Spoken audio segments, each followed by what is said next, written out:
I have a 2-bedroom townhome in a pretty secluded village in Wisconsin. My unit is on the end of the row, with one in the middle and one on the other end.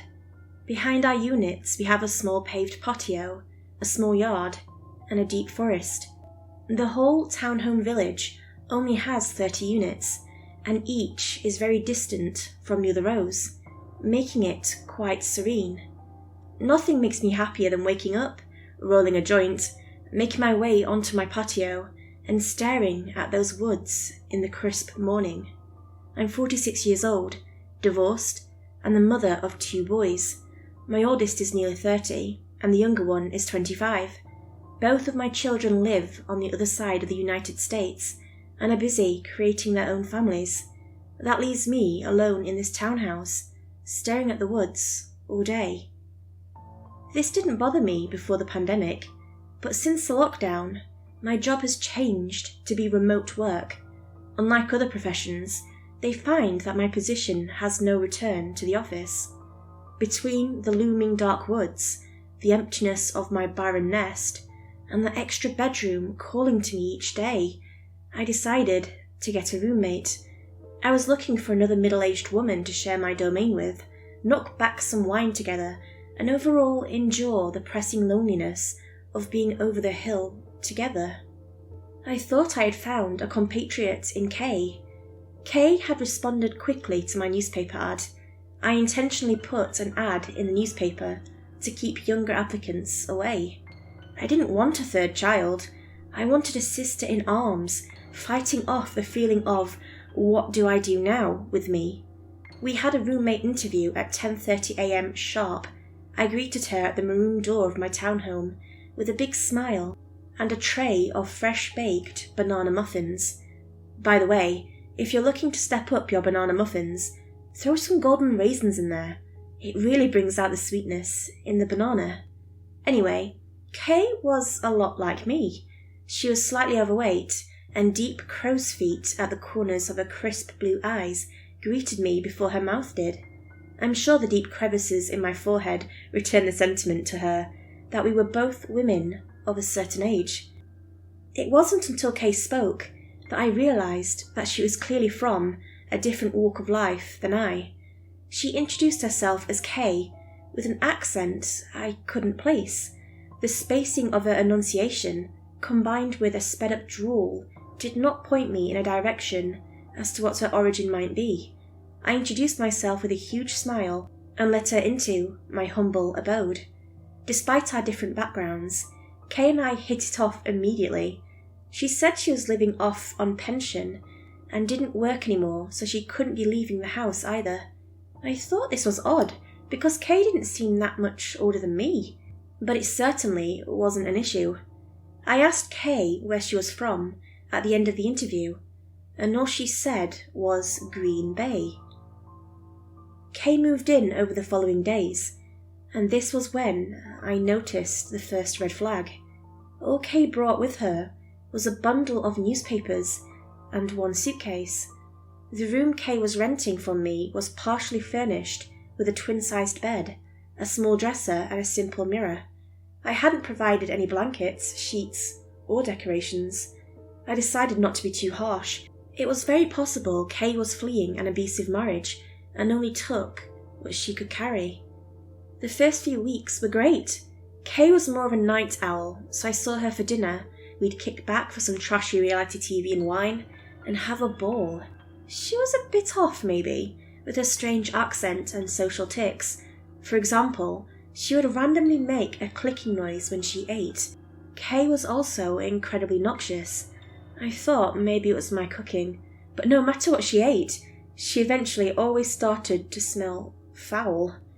I made a major investment in Febreze. What really tipped me off to the strangeness of Kay was when I caught her wandering the halls of my townhouse, naked. I hadn't been able to sleep and became alert when I heard her door open at 2 a.m.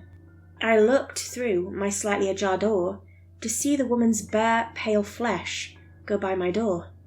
I slid my feet off of my bed and onto the cold floor of my room and quietly padded to the doorway.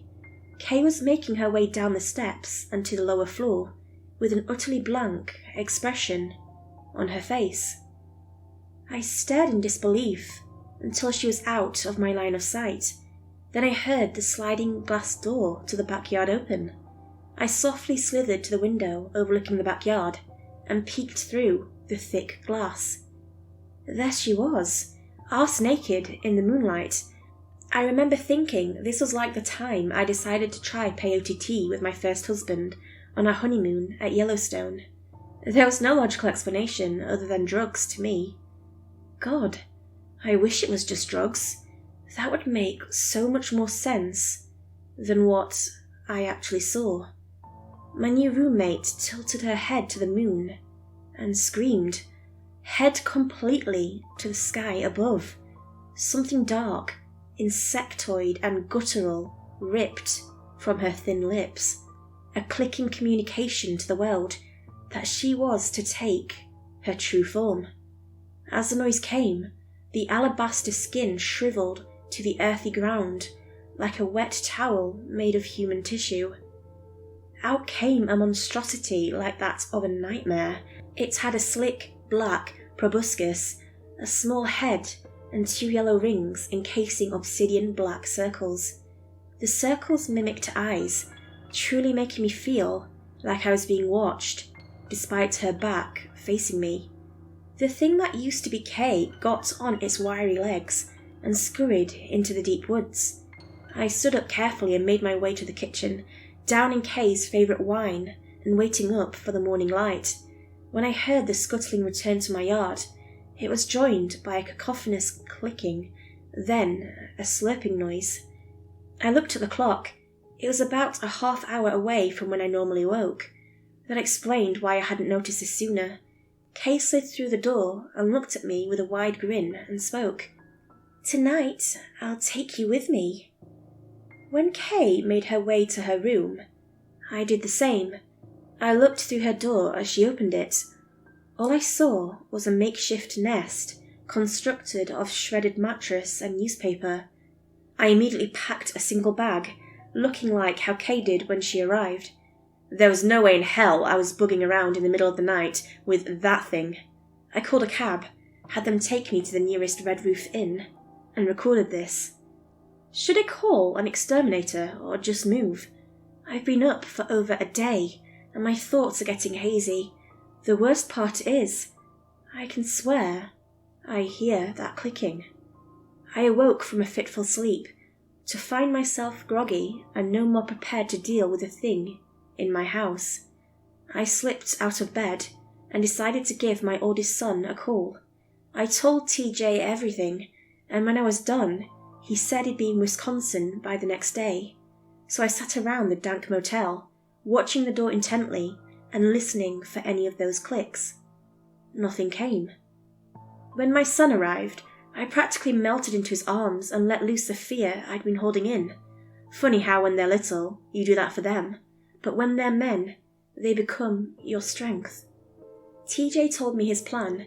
We made our way back to my home as it became dark, so we could confront Kay as she ascended to her horrifying form. We arrived at my townhome and went inside to find it completely destroyed. Paper everywhere, tattered clothing everywhere you look. Bit tripped up my mother's wedding dress. That's when I decided I was going to evict the hell out of her. My son had come prepared with a baseball bat covered in razors embedded into the oak, accelerator, matches, and a 12-gauge shotgun. I'd asked him why he had all this stuff, and he just said, "Things get crazy out in the desert. That's a story for another day, though." Our master plan was to first ask politely for Kay to leave. Then, if that didn't work, we were going to exterminate her from the home. I kept asking myself a burning question. When is it acceptable just to burn the whole house down? TJ and I made our way through the house and to the sliding door. His caramel-coloured hand gripped the handle, but froze as we saw her. The most noticeable thing we saw was the bright blue sigil burned into my formerly beautiful lawn, reflecting light onto the floating naked body of my roommate. Her eyes glowed the same radiant blue, and she looked truly menacing. The alabaster skin was still there, as opposed to the chitin I saw previously, but the massive wings of a beetle fluttered behind her. I then saw her start to chant, and felt my stomach churn. TJ sprang to life and ripped open the door.